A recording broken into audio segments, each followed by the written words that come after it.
Hello everybody, welcome back to my another video. Today we'll be talking about how to use booking.com for business travel. So let me tell you guys, booking.com for business is a free specialized platform designed to manage corporate travel, offering on average 10 to 20% off on select hotels, car rentals and flights. So to use booking.com for business travel, you have to create a free account at official booking.com for business website.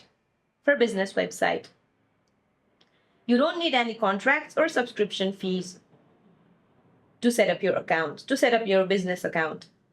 Now set up your company profile as an administrator, add team members, set up traveler profiles, and configure travel policies such as spending limits and accommodation.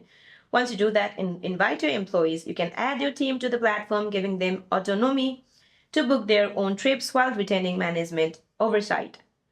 Now, book flights, accommodation, and car rentals together or separately in a single interface.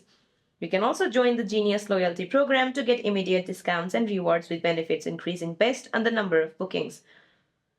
Once you do that, use a company credit card or set up AirPlus virtual cards for secure payments and access consolidated invoices for accounting.